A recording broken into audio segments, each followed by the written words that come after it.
Have you ever stopped to think about how the 12 tribes of Israel came to be and what that story has to do with your life today?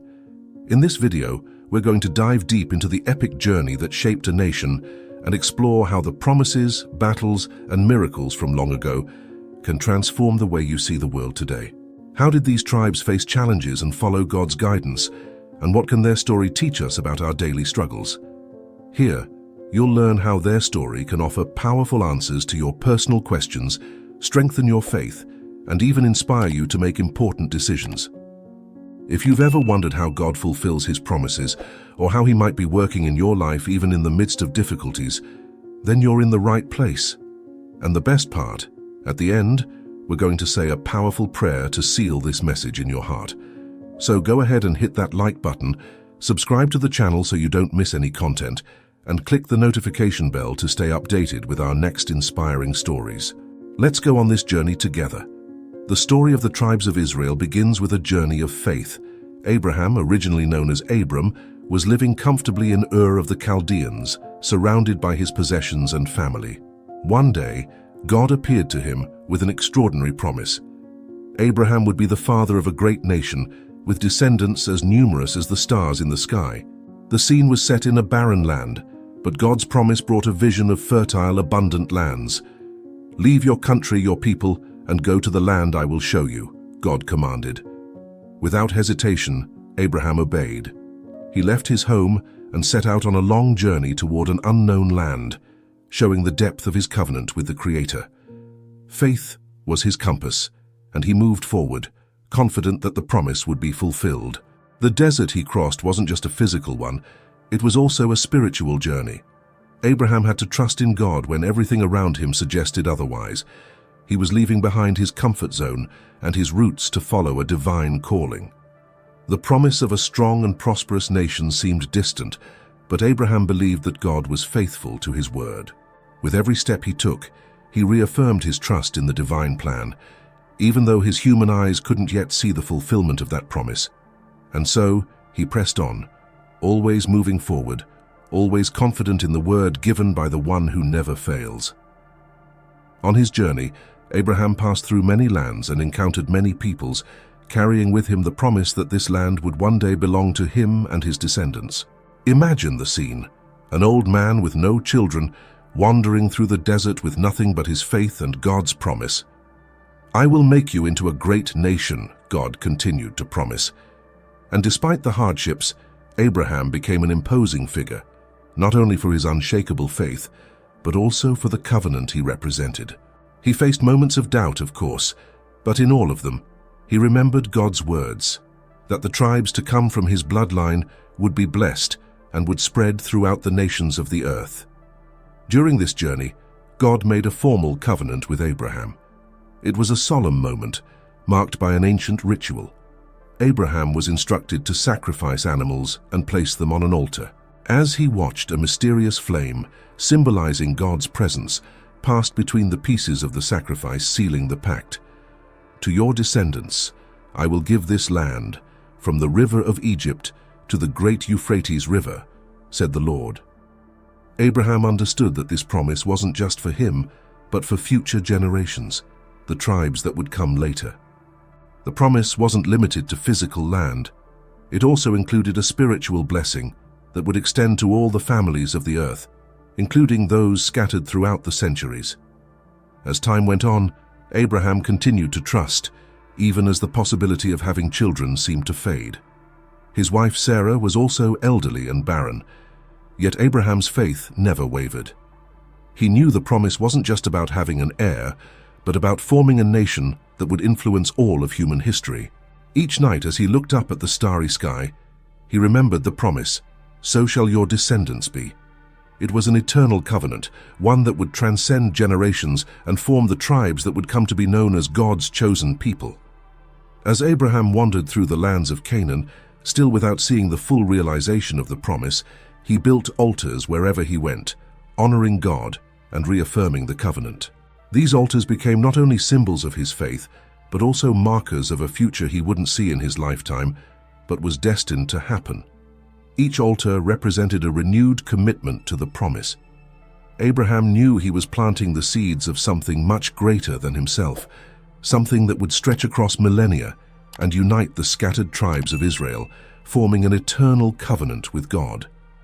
Abraham's relationship with God was built on this promise, a covenant that could not be broken. This relationship was so intimate that God hid nothing from Abraham. When he decided to destroy Sodom and Gomorrah, he informed Abraham first, showing a deep mutual trust. This further strengthened Abraham's conviction that God's promises were unchanging. "Through you all the families of the earth will be blessed," said the Lord. Abraham would not only be the father of a nation, he would be the patriarch of a people who would bring redemption and blessings to all of humanity.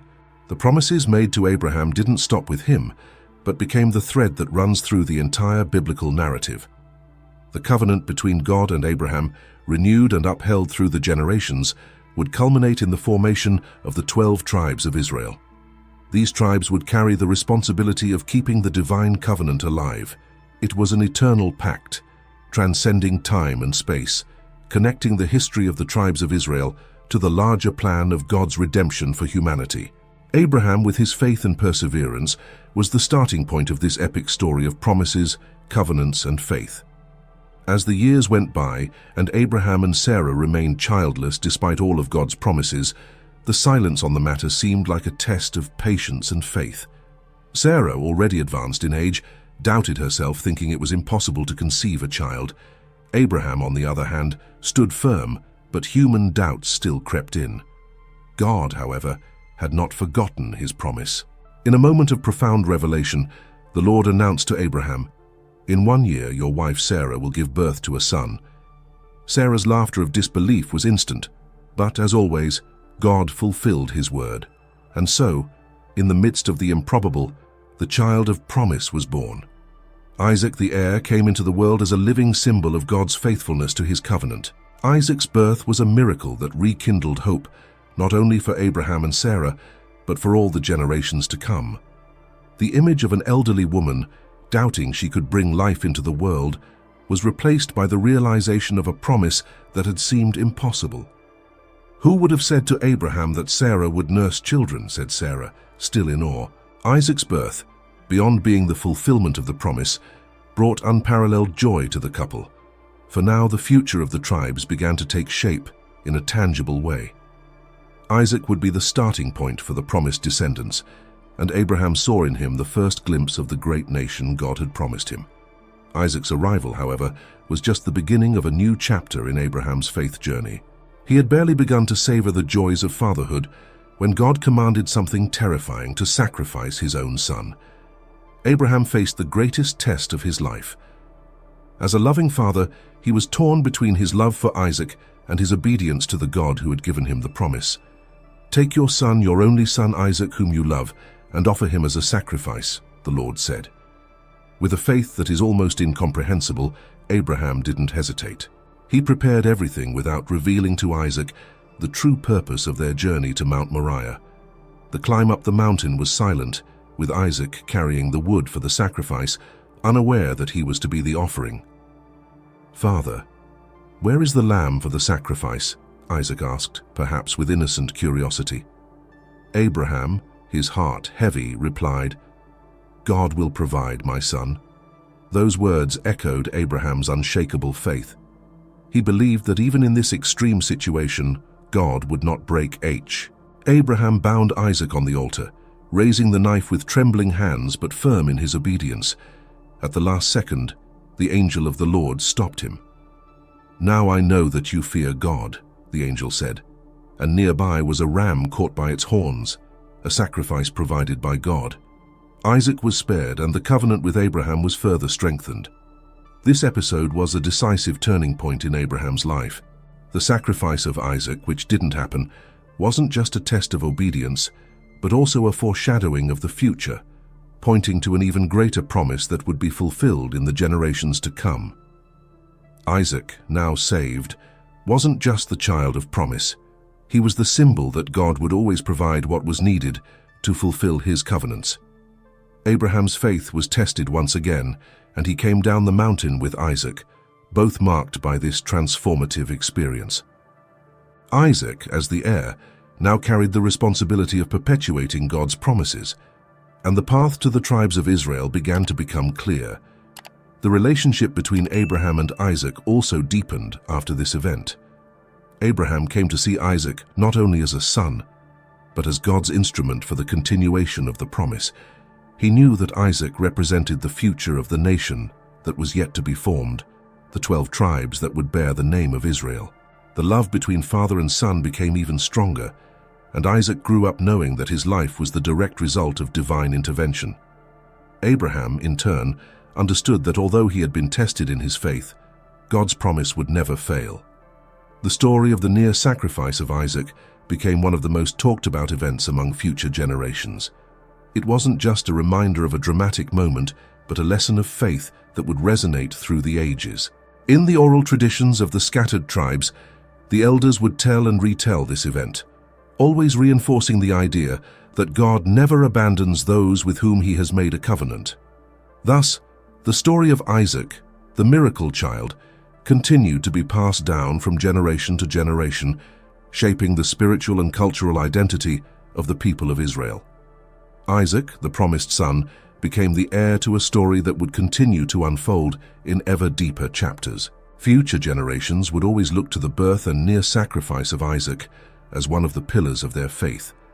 This event solidified not only Abraham's commitment to God, but also God's covenant with his people. Isaac grew up with the assurance that his life was a divine gift, a promise fulfilled in the midst of challenges and trials. He would be therefore the link that connected Abraham to the 12 tribes of Israel, carrying in his name and his story the mark of unshakable faith and a covenant that could never be broken. Isaac, the child of promise, grew up carrying the weight of divine and familial expectations. His miraculous birth, full of meaning, placed him at the center of attention. Unlike his father Abraham, whose life was full of adventures and challenges, Isaac's story is marked by continuity. He inherited God's promises and the responsibility to pass them on. Isaac lived a quieter life, but that didn't mean he was free from trials. The land in which he lived, promised to Abraham and his descendants, was still not fully under his control. The divine promise was always present, but still in the process of fulfillment. The greatest proof of Isaac's legacy would be manifested through his sons, Jacob and Esau. Isaac married Rebekah, who also struggled with infertility. After fervent prayers, God answered, and Rebekah became pregnant with twins. But even in the womb, the brothers showed intense rivalry. God revealed to Rebekah that 2 nations are in your womb, and 2 peoples will be separated from within you, and the older will serve the younger. This was an early indication that Jacob, the younger, would take on the leadership role in the future, even though, traditionally, Esau should have been the natural heir to Isaac's blessing. The birth of Jacob and Esau was filled with powerful symbolism. Esau was born first, strong and hairy, while Jacob came out holding his brother's heel. This wasn't just a curious detail, it was prophetic. Jacob, whose name means he who grabs by the heel or supplanter, was already showing from birth that his life would be marked by a constant striving for supremacy. The difference between the 2 brothers didn't stop at birth. Esau became a man of the field, a skilled hunter and his father's favorite. Jacob, on the other hand, was more of a homebody, close to his mother, Rebekah. This difference in parental preferences would be the root of future conflicts. The relationship between Jacob and Esau grew increasingly tense as they got older. The natural sibling rivalry was exacerbated by a series of events that culminated in one of the most famous betrayals in Scripture. One day, after returning exhausted from a hunt, Esau begged Jacob for a bowl of lentil stew. Jacob, ever the shrewd one, made an unusual offer. He would give Esau the food in exchange for his birthright. In a moment of weakness, and without thinking of the consequences, Esau agreed. This seemingly trivial trade would have massive repercussions, as the birthright represented not only a physical inheritance, but also the spiritual blessings that God had promised to Abraham and Isaac. Later, when Isaac was old and his eyesight failing, he decided it was time to bless his eldest son Esau according to tradition. However, Rebekah, who always favored Jacob, devised a plan. While Esau went out to hunt and prepare a meal for his father, Jacob, with the help of his mother, disguised himself as Esau and went to Isaac to receive the blessing.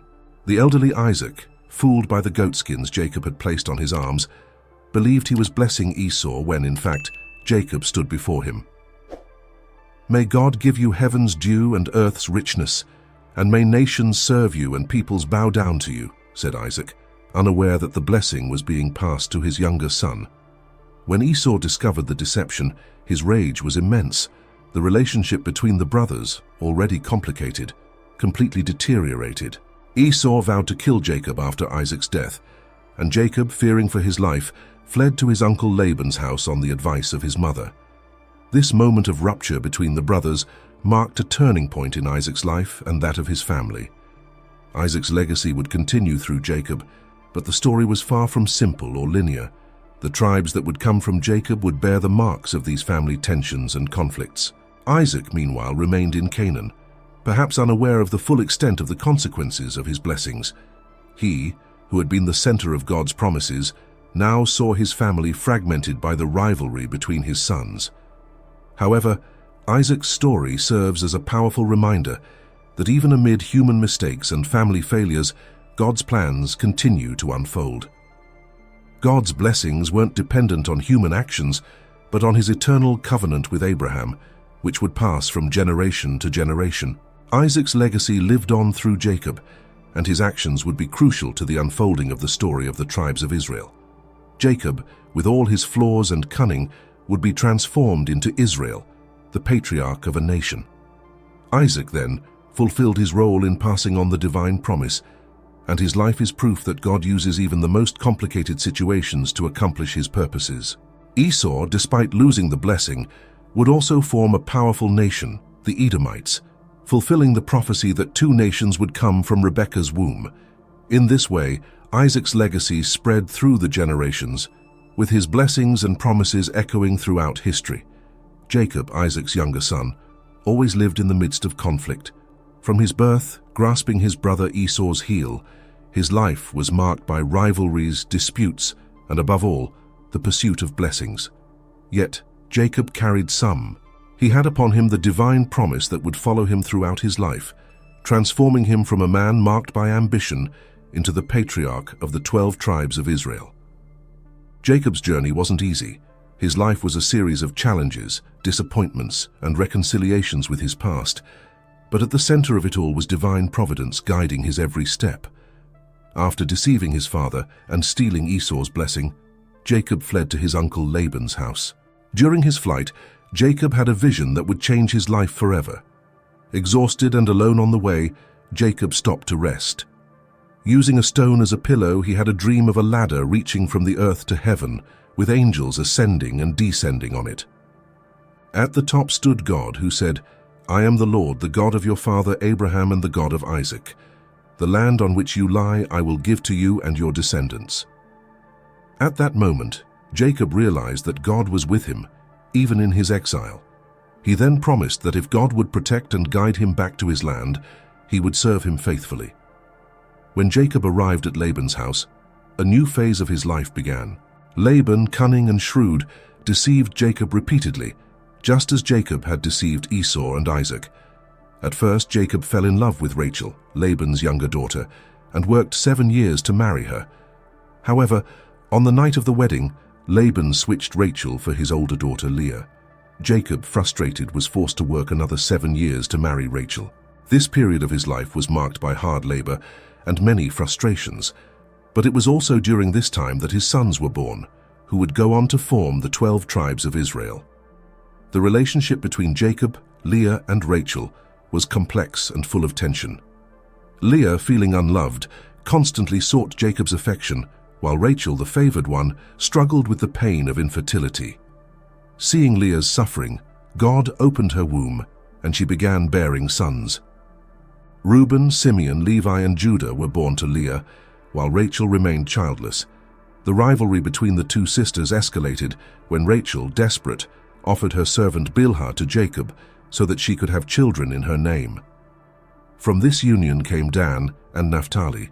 Leah, not wanting to fall behind, also gave her servant Zilpah to Jacob, and from this union came Gad and Asher. This competition between Jacob's wives continued until finally God heard Rachel's prayers, and she gave birth to Joseph, the long-awaited son. Despite the family complications, Jacob prospered in Laban's house. God was with him, and everything Jacob touched seemed to multiply. However, the relationship with Laban began to deteriorate. Sensing his time there was coming to an end, Jacob decided to flee with his wives, children, and all his possessions. On his journey back to his father's land, he knew he would have to face something he had run from for years: his brother Esau. The impending reunion between the brothers brought up old fears, and Jacob was determined to try to make amends with Esau. He sent gifts ahead, hoping to pacify his brother's heart before they met. The night before the expected reunion, something extraordinary happened. Alone, Jacob was confronted by a mysterious man, with whom he wrestled all night. This struggle wasn't just physical but also spiritual. At dawn, the man touched Jacob's hip, dislocating it, but Jacob refused to let go until he was blessed. Then the man revealed himself to be a divine messenger and said, "Your name will no longer be Jacob but Israel, for you have struggled with God and with men and have prevailed." This moment transformed Jacob from the inside out. He was no longer the deceiver, but the one who had wrestled with God and was blessed. After this struggle, Jacob met Esau. To his surprise, the brother he had so greatly feared welcomed him with open arms, showing forgiveness and reconciliation. This moment marked a turning point in Jacob's life. He realized that God's promises were being fulfilled, not through his own cunning, but through divine intervention. Jacob, now Israel, understood that his story wasn't just about him, but about the formation of a people, the tribes that would carry on the covenant made with Abraham. The 12 tribes were about to emerge, and Jacob, transformed, was ready to lead his family toward the destiny God had promised them. Jacob's life, filled with ups and downs, mistakes and redemption, serves as a powerful example of how God works through human imperfections to fulfill his purposes. His transformation into Israel, he who struggles with God, symbolizes the struggle of an entire nation, one that would constantly face challenges and trials, but would always be guided by God's hand. God's promise to Jacob was clear. From him would come kings, nations, and a lineage that would bring blessings to all humanity. And so, with his new identity and a renewed faith, Jacob, now Israel, would lead his 12 tribes, fulfilling the divine covenant that would transcend generations. The birth of Jacob's 12 sons marked a decisive moment in the history of Israel. Each son would give rise to a tribe, and what began as a family story quickly became a collective narrative encompassing an entire nation. The context in which these sons were born was filled with rivalry and tension between Jacob's wives, Leah and Rachel, as well as their servants, Bilhah and Zilpah. Leah, Jacob's first wife, was responsible for giving birth to the first sons, starting with Reuben, Simeon, Levi, and Judah. Each birth seemed like a personal victory for Leah, who, though she didn't have Jacob's full love, found consolation in her children, believing they would help her win her husband's affection. While Leah continued to bear children, Rachel, Jacob's favorite wife, faced the pain of infertility. Rachel watched Leah's growing family with resentment and sorrow. Determined to give Jacob children, she made a drastic decision and offered her servant Bilhah so she could bear children on her behalf. From this union came Dan and Naphtali. Rachel's pain was deep, and these children were an attempt to ease her suffering, but her desire to have children of her own remained. Meanwhile, Leah, realizing she had stopped bearing children, also gave her servant Zilpah to Jacob, and so Gad and Asher were born, further intensifying the competition between the two sisters. The family dynamics grew more complicated with each child born. Leah, who had already given Jacob 4 sons, conceived again and gave birth to Issachar and Zebulun, further solidifying her position within the family. The rivalry between Leah and Rachel reflected the broader context of how these tribes would relate to each other in the future. Each son represented not only a new lineage, but also the internal tensions that would shape Israel's history. However, despite the rivalries, God's promise to make Jacob the father of a great nation continued to unfold, one tribe at a time. Finally, after years of waiting and many tears, God heard Rachel's prayers. She gave birth to Joseph, the son who would become Jacob's favorite. Joseph's birth was a moment of deep joy for Rachel and marked a significant turning point in Jacob's life. Joseph represented more than just Jacob's love for Rachel. He would become the key to reuniting the family in the future, when famine drove them to Egypt. Rachel, feeling finally fulfilled, was able to experience the joy of motherhood she had long desired. However, this happiness was short-lived, as in her final pregnancy, Rachel gave birth to Benjamin but lost her life in childbirth, leaving Jacob devastated. With Benjamin's birth, the 12 tribes of Israel were complete. Each of Jacob's sons carried not only a genetic inheritance, but also a spiritual responsibility. These tribes would form the foundation of the nation of Israel, and the descendants of each son would play crucial roles in the history of God's chosen people. Judah, for example, would become the tribe from which the royal lineage would emerge, leading to David and eventually the Messiah. Levi would become the priestly tribe, responsible for service in the tabernacle and later the temple. The promises made to Abraham and passed down to Isaac were now being fulfilled in Jacob, whose sons would be scattered across the land, but always under God's covenant. The rivalry among Jacob's sons, especially the clear favoritism shown to Joseph, would cause a deep rift in the family.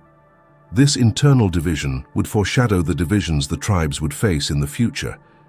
However, it's important to note that despite these tensions, God's providence was at work. Each tribe would have its role, and even the betrayals and conflicts would serve a greater purpose. Joseph, the favored son, would be sold by his brothers and taken to Egypt, but this act of betrayal would ultimately be what saved the family from famine and ensured the survival of the tribes. As the years passed, the 12 tribes began to form a collective identity. They were no longer just Jacob's sons, but the foundation of a nation that was to come.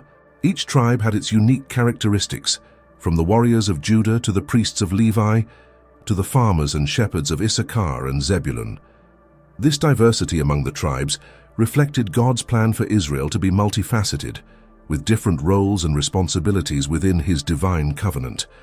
This diversity would also bring challenges, such as internal disputes and the eventual division between the kingdoms of Israel and Judah, but the promise that God would care for His people remained. The formation of the 12 tribes of Israel is a testimony to how God works through human complexities to fulfill His purposes. The disputes between brothers, the rivalry between wives, and even the family betrayals didn't prevent the fulfillment of the divine covenant. On the contrary, each of these events was part of God's larger plan to create a nation that would represent Him on earth. Thus, Jacob's sons, with all their flaws and virtues, were the pillars upon which Israel would be established, forming the tribes that would carry forward the story of the covenant between God and His chosen people. The story of Joseph being sold into slavery is one of the most dramatic and emotional moments in the life of the 12 tribes of Israel. Joseph, Jacob's favorite son and Rachel's firstborn, had always been the target of jealousy and envy from his brothers. Jacob's favoritism toward Joseph was evident, symbolized by the multicolored coat he gave him, a garment that was more than just a gift. It was a sign of preference. Joseph, still young, didn't fully understand the weight of this favoritism and, at times, acted naively, telling his brothers about his dreams in which he always appeared in a position of dominance over them. "I dreamed that we were binding sheaves of grain in the field, and my sheaf stood upright while your sheaves gathered around mine and bowed down to it," Joseph once said, further fueling his brothers' anger. Joseph's brothers, already resentful of being overshadowed by their father's favoritism, began to see these dreams as a threat. The idea that their younger brother might rule over them was intolerable. The tension grew day by day, until finally the brothers decided they needed to take drastic action. One day, as Joseph approached them in the field, the brothers, consumed by resentment, plotted to kill him. "Here comes that dreamer," one of them said. "Let's kill him and throw his body into one of these cisterns." However, Reuben, the eldest brother, intervened, suggesting they throw Joseph into a dry cistern instead, secretly planning to rescue him later. He didn't want Joseph's blood on his hands. As Joseph pleaded for his life from within the cistern, the brothers gathered to decide what to do next. That's when they saw a caravan of Ishmaelite traders passing by on their way to Egypt. Judah, ever the pragmatist, suggested, "What will we gain if we kill him? Let's sell him to these traders." The brothers agreed to the plan. For 20 pieces of silver, Joseph was sold into slavery and taken to Egypt. The brothers' betrayal was complete, but they still had to deal with their father, Jacob. They took Joseph's coat, tore it, and dipped it in the blood of a goat. When they presented the coat to Jacob, he was devastated, believing his beloved son had been devoured by a wild animal. Joseph's sale into slavery created a deep rift among the brothers, and this wound wouldn't heal easily. The guilt and remorse began to eat away at some of them, especially Reuben, who felt responsible for not saving Joseph. Meanwhile, the brothers tried to carry on with their lives, burying the past. Joseph, on the other hand, was taken to a foreign land where his life would take a surprising turn. What seemed like the end for Joseph was, in fact, the beginning of a new phase in God's plan. God was with him even in Egypt, and the fate of Jacob's family was still deeply intertwined with Joseph's future. While Joseph faced life as a slave in Egypt, his brothers lived under the shadow of the lie they had told Jacob. Jacob's grief was overwhelming. He refused to be comforted, saying, "I will go down to the grave mourning my son." The loss of Joseph was so profound that the brothers were forced to live with the weight of their betrayal every day. However, God had not abandoned Joseph. Even as a slave, Joseph quickly gained the trust of his master, Potiphar, an officer of Pharaoh, and was put in charge of his household. But Joseph's trials were far from over. Potiphar's wife, attracted to Joseph, repeatedly tried to seduce him. When he refused her advances, she falsely accused him of assault, and Joseph was thrown into prison. In prison, Joseph could have succumbed to despair, but he maintained his faith in God. There, he interpreted the dreams of fellow prisoners, which eventually led him to be summoned to interpret Pharaoh's dreams. Pharaoh's dreams predicted 7 years of abundance, followed by 7 years of famine. With wisdom, Joseph suggested that Egypt store grain during the years of plenty to survive the years. Impressed by Joseph's insight and discernment, Pharaoh appointed him governor of all Egypt, giving him authority over the entire process of grain storage. Joseph, once sold into slavery, now held a position of power, but the reunion with his family was yet to come. When the years of famine arrived, the 12 tribes of Israel felt the impact. The land of Canaan, where Jacob and his sons lived, was severely affected, and they soon found themselves without food. Jacob sent his sons to Egypt to buy grain, unaware that fate was leading them back to Joseph. When the brothers arrived in Egypt, Joseph recognized them immediately, but they didn't recognize him.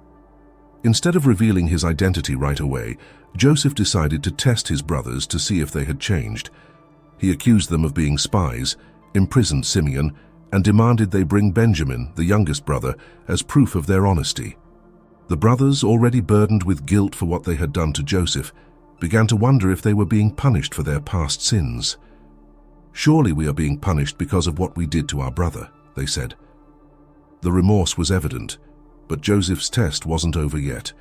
When they finally brought Benjamin, Rachel's only other son, Joseph set up one last test, hiding a silver cup in Benjamin's grain sack and then accusing him of theft.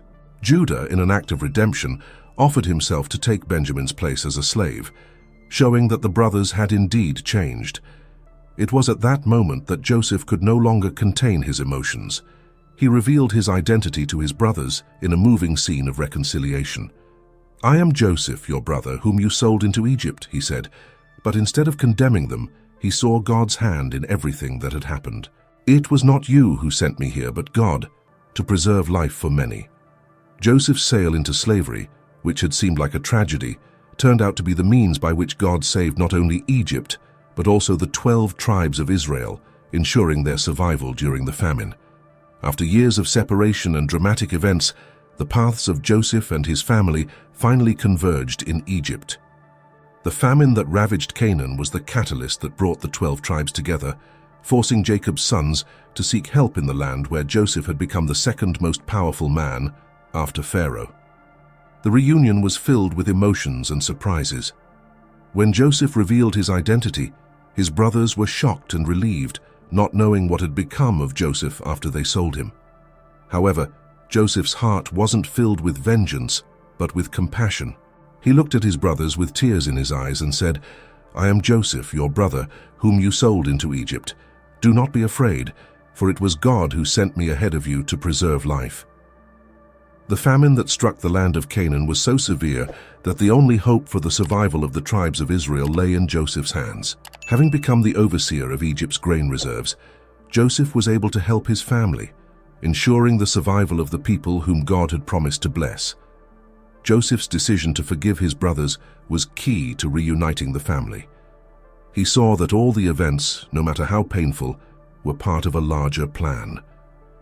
"It was not you who sent me here, but God," Joseph said, showing a remarkable spiritual maturity.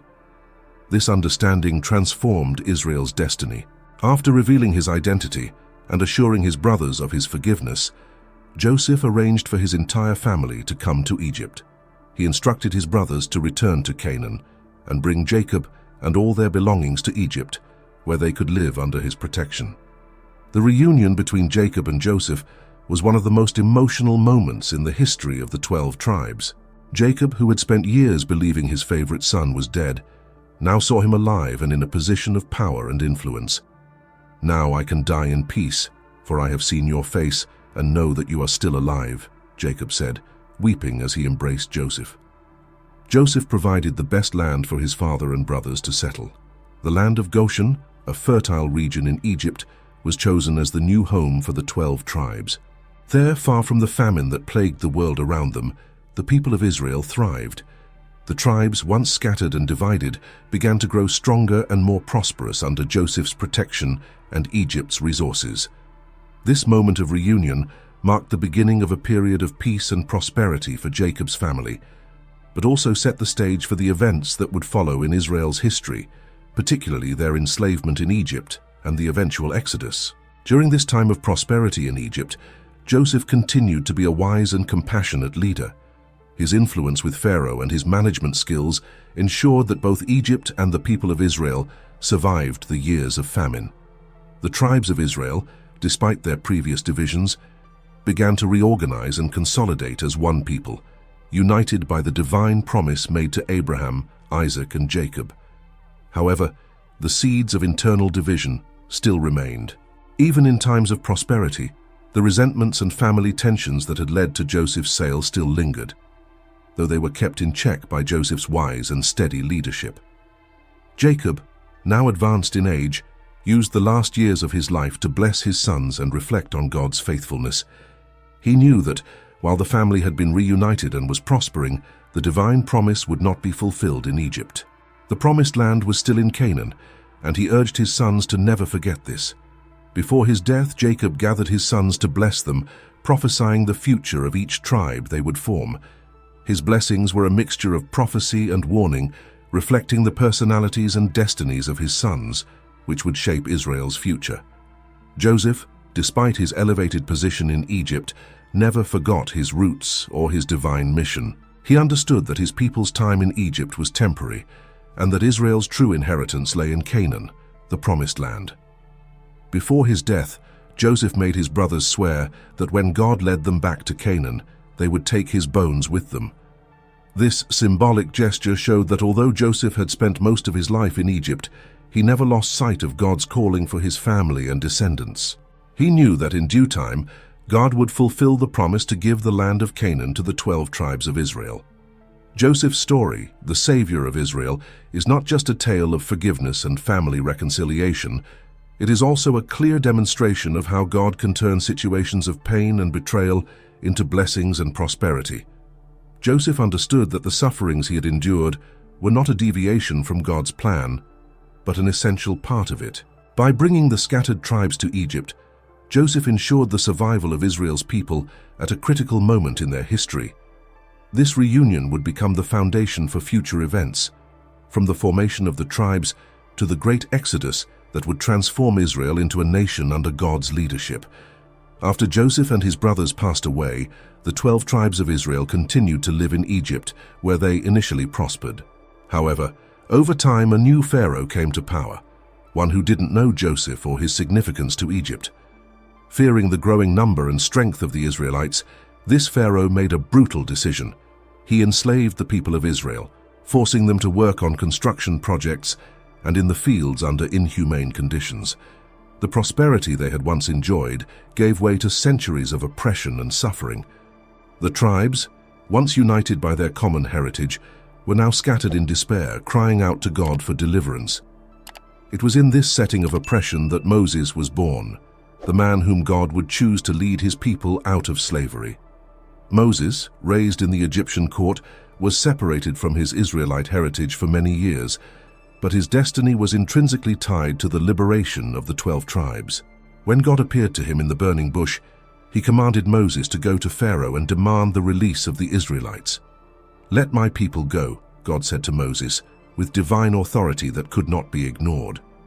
Moses, initially reluctant, took up the mission with fear but also with the knowledge that the promise made to Abraham, Isaac, and Jacob was still alive and about to be fulfilled. Negotiations with Pharaoh were not easy.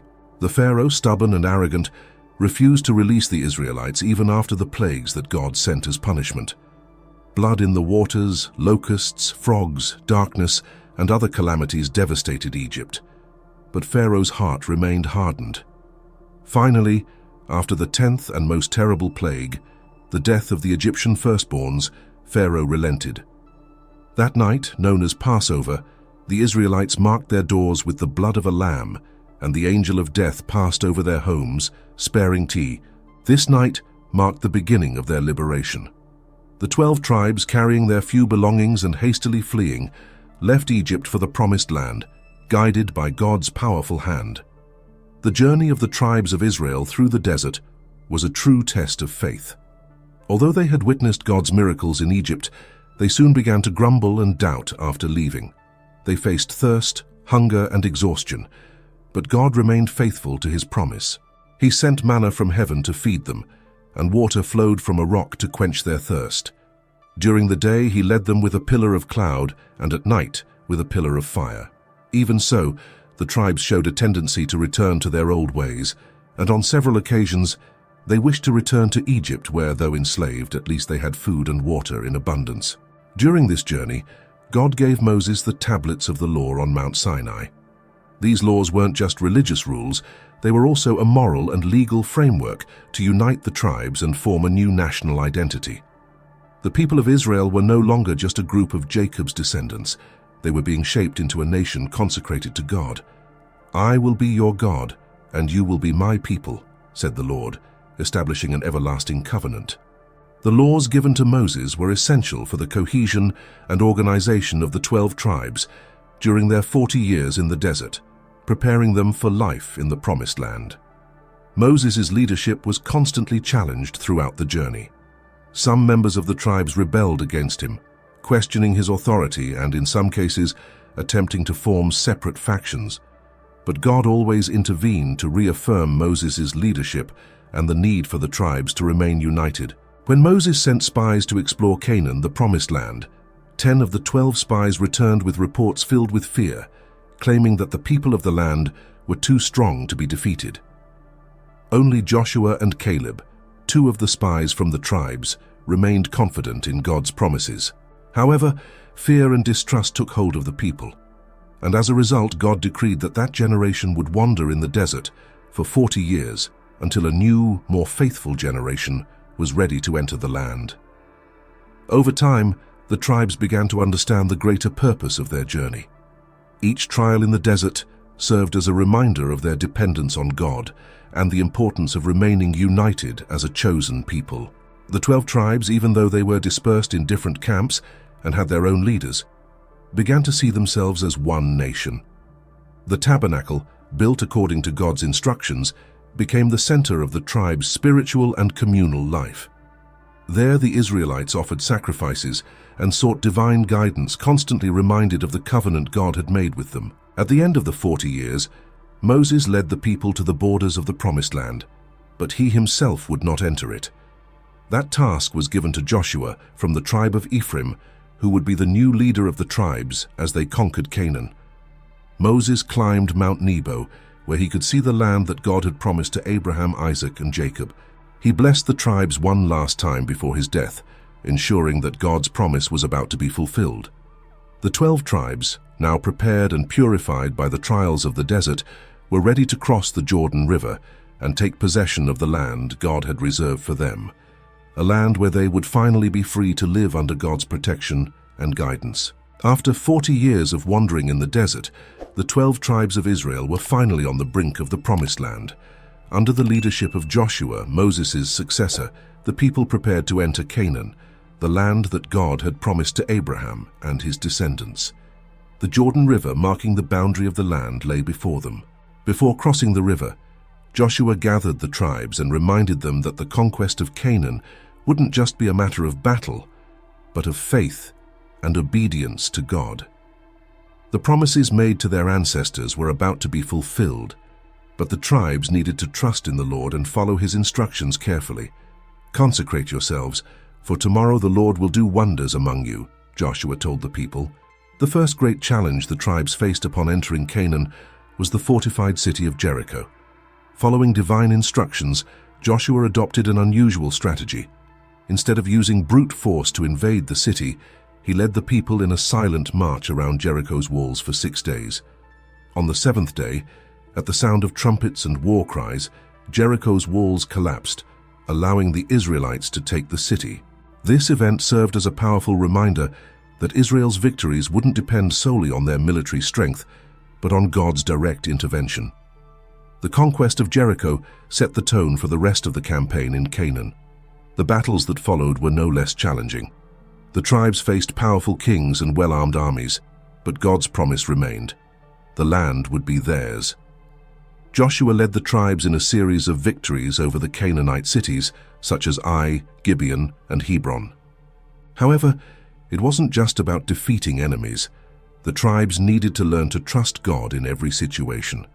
In one notable case, the Gibeonites deceived the Israelites by pretending to come from a distant land when they were actually neighbors.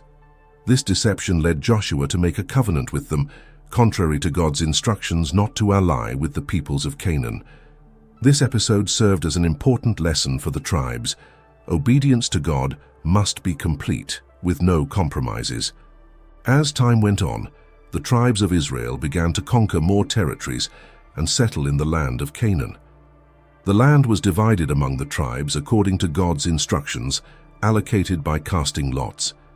Each tribe received a specific portion of land, reflecting both their needs and their spiritual inheritance.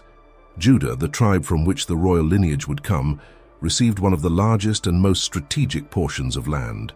Levi, being the priestly tribe, didn't receive its own land but was assigned to live among the other tribes, serving in the tabernacle, and later, the temple. The tribes of Ephraim and Manasseh, the descendants of Joseph, also received large portions of land, fulfilling the promise that Joseph would have a double portion. The conquest of Canaan, however, was just the beginning. While the 12 tribes now possessed the land, they would face a series of challenges to remain united and faithful to the covenant that God had made with them. The people of Canaan, who still inhabited some parts of the land, often tried to lead the tribes away from worshipping the one true God. And many times, the Israelites succumbed to temptation, adopting pagan practices. Joshua, now an old man, gathered the tribes one last time before his death and warned them to remain faithful to the Lord. "Choose this day whom you will serve," he said, "but as for me and my household, we will serve the Lord." This call would echo through the centuries, always reminding the tribes of their responsibility to keep God's covenant alive. The period of conquest also saw the emergence of internal disputes among the tribes. Although they all shared the common goal of taking possession of the Promised Land, their relations weren't always harmonious. The distribution of the land caused resentment among some tribes, and cultural and geographical differences began to emerge. The tribes of Reuben, Gad, and half of the tribe of Manasseh, for example, decided to settle on the east side of the Jordan River, outside the boundaries of Canaan proper, which created distrust between them and the other tribes. These tensions would foreshadow the divisions that would later occur in the Kingdom of Israel. Despite the difficulties, God's promise continued to be fulfilled. Each tribe, with its unique characteristics and particularities, began to settle and thrive in its new land. Judah in the south became one of the most influential tribes, while Ephraim and Manasseh rose to prominence in central Canaan. The tribes of Zebulun, Issachar, and Naphtali settled in the north, while the tribes of Benjamin, Simeon, and Dan found their place in the south and west. This diversity within the people of Israel reflected God's plan for the nation to be multifaceted, with different roles and responsibilities within the divine covenant. As the tribes settled, the need to maintain unity and faithfulness to God became increasingly urgent. The temptations and influences of the surrounding peoples were constant, and the covenant with God needed to be renewed continuously. The conquest of Canaan was more than just a territorial war.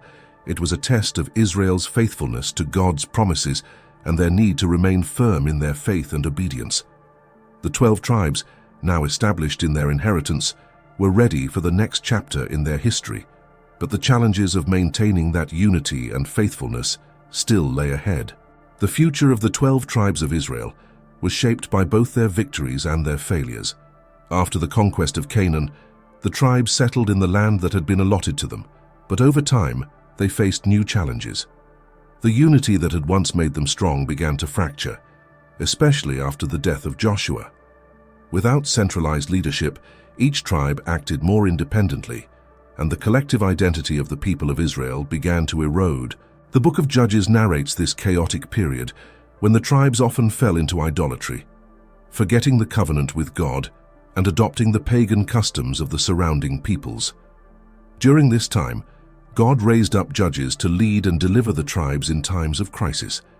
These leaders, like Gideon, Deborah, and Samson, were chosen to guide Israel through periods of oppression and bring the people back to the covenant with God.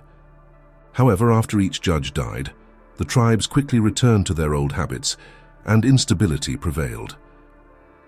Rivalries among the tribes also began to intensify. Some, like Ephraim and Judah, rose to greater prominence, while others, like Dan and Benjamin, struggled to maintain their relevance. The scattered tribes faced not only external enemies, but also internal disunity. As time passed, the people of Israel began to demand a king, wanting to be like the nations around them. Despite the prophet Samuel's warnings that having a king would bring heavy consequences, the tribes insisted. Thus, Saul, from the tribe of Benjamin, was anointed as Israel's first king. Under Saul's reign, the tribes began to reunite under central leadership. However, Saul's reign was marked by internal conflicts and spiritual failures, leading God to choose another king, David, from the tribe of Judah. With David on the throne, the kingdom of Israel reached its greatest unity and glory. He conquered Jerusalem and made it the nation's capital, uniting the tribes around a religious and political center. David's reign, and later that of his son Solomon, brought a period of peace and prosperity. Under Solomon, the temple was built in Jerusalem, and the worship of the God of Israel became the center of national life. However, after Solomon's death, the kingdom began to fracture again. The tensions between the northern and southern tribes, which had been brewing for a long time, finally reached a breaking point. The kingdom of Israel split into two: the northern kingdom, made up of 10 tribes and called simply Israel, and the southern kingdom, consisting of the tribes of Judah and Benjamin, known as Judah. This division marked a new chapter in the history of the tribes. The northern kingdom, with its capital in Samaria, quickly fell into idolatry and religious syncretism, turning away from God's ways. Several kings of the north encouraged the worship of foreign gods, leading to the spiritual and moral decline of the tribes. Prophets like Elijah and Elisha were sent by God to try to bring the people back to the covenant, but their efforts were met with little response. Eventually, in 722 BC, the northern kingdom was conquered by the Assyrians, and the 10 tribes were dispersed. This exile is known as the captivity of the lost tribes, as many of these tribes never returned to the land of Israel, disappearing from history. Meanwhile, the southern kingdom, led by the tribe of Judah, managed to maintain its independence for a longer period. The kings of Judah, though also struggling with idolatry, occasionally had rulers who were faithful to God, such as Hezekiah and Josiah, who tried to restore worship to the Lord. However, Judah's fate was also sealed. In 586 BC, the Babylonian Empire, under King Nebuchadnezzar, conquered Jerusalem, destroyed the temple, and exiled the tribes of Judah and Benjamin to Babylon. This was one of the darkest moments in Israel's history, But even in this period of despair, God's promises were not for go. After 70 years of exile, a remnant of the tribes of Judah and Benjamin returned to the Promised Land, as had been prophesied. Under the leadership of figures like Ezra and Nehemiah, they rebuilt Jerusalem and the temple, restoring the worship of God. However, the other tribes that had been scattered in the Assyrian exile never returned in large numbers, leading to the mystery of the lost tribes of Israel.